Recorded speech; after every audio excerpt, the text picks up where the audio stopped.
You are watching Grace Television.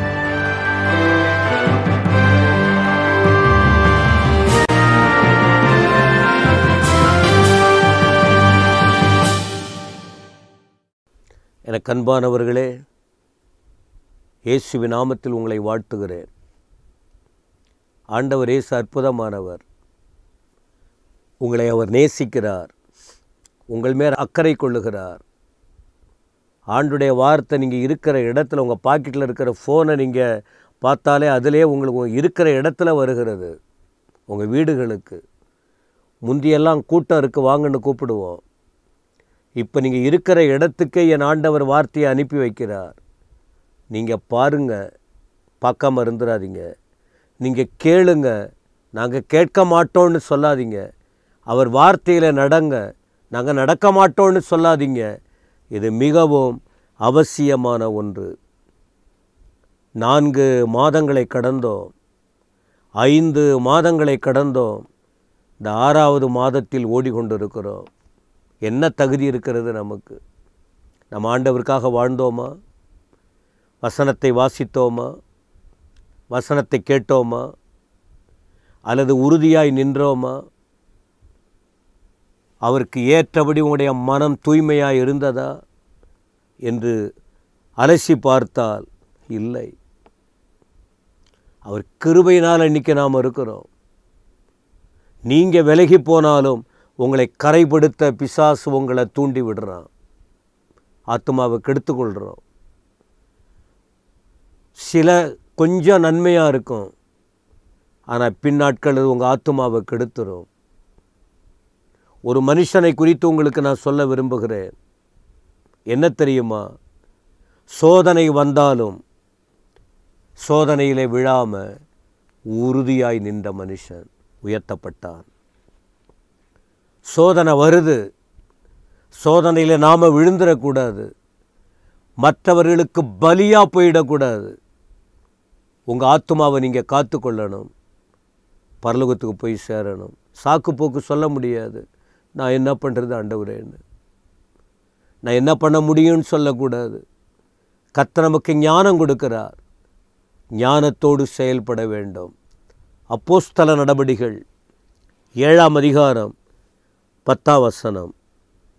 தேவனோ அவனோடு இருந்து, அவனோடு கூட இருந்து எல்லா உபத்திரவங்களினின்றும் அவனை விடுவித்து எகிப்தின் ராஜாவாகிய பார்வோன் சமூகத்திலே அவனுக்கு கிருபையையும் ஞானத்தையும் அருளினார். அந்த ராஜா அவனை எகிப்து தேசத்திற்கும் தன் வீடனைத்திற்கும் அதிகாரியாக ஏற்படுத்தினார். யாரை பற்றி சொல்லுகிறது? யாக்கோபின் குமாரனாகிய யோசேப்பை பற்றி நாம் பார்க்கிறோம்.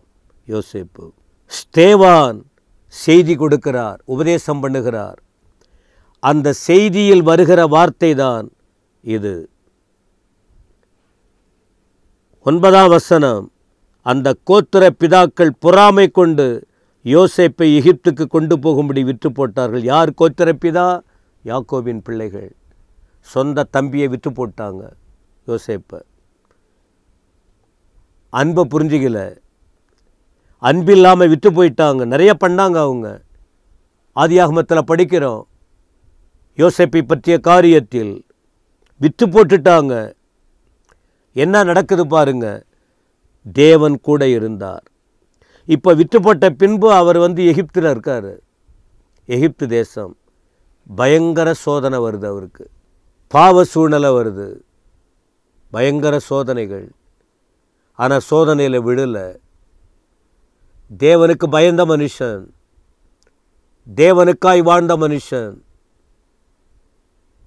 தேவ தரிசனத்தை கண்டவர்.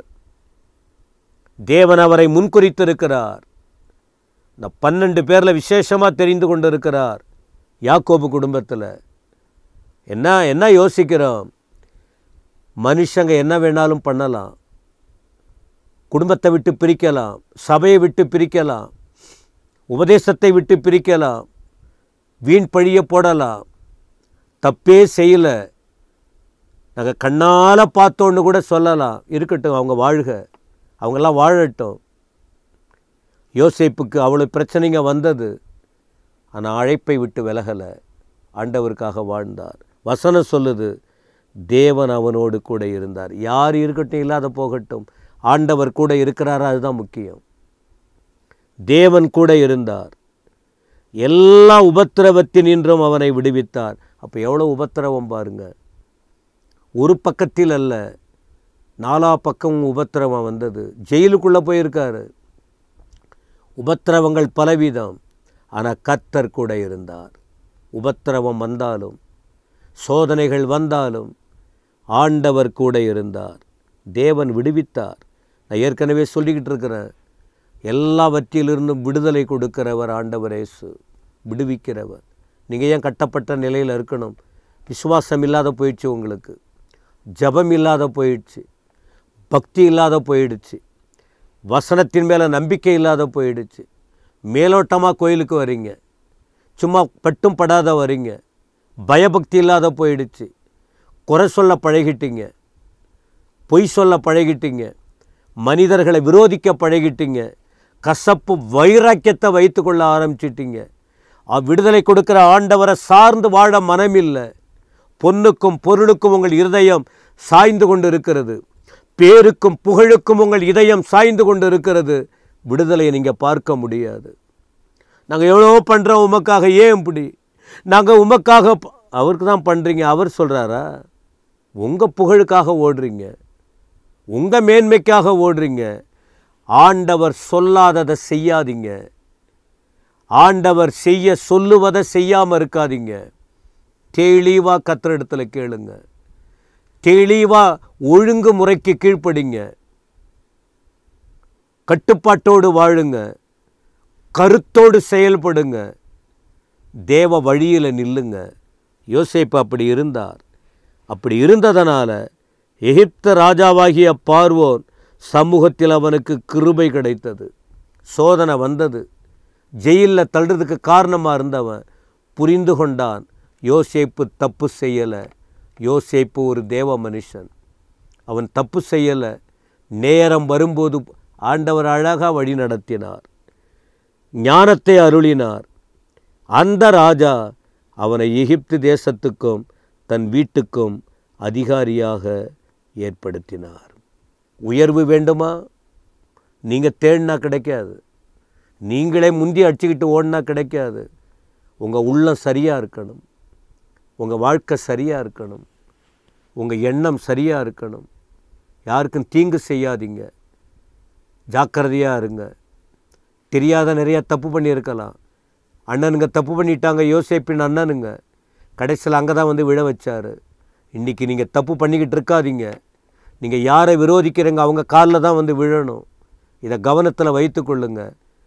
கர்த்தர் உங்களை உயர்த்த விரும்புகிறார். பொறாமை கொள்ளாதீங்க, தாழ்மையாக இருங்க, உண்மையாக இருங்க, பக்தியாக இருங்க, வசனத்தை பிடித்து கொள்ளுங்க, தேவ நடத்துதலை புரிந்து கொள்ளுங்கள்.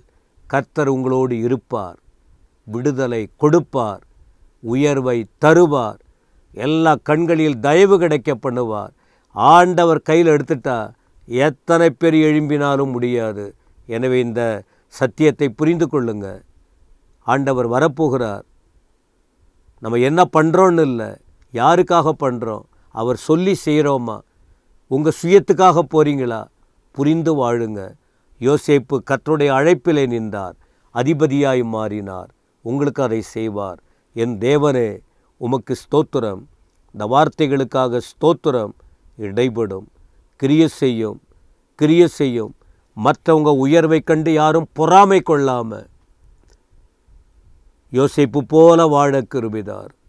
நீங்கள் உயர்த்துங்க. இயேசுவின் நாமத்தில் பிதாவே, ஆமென், ஆமென்.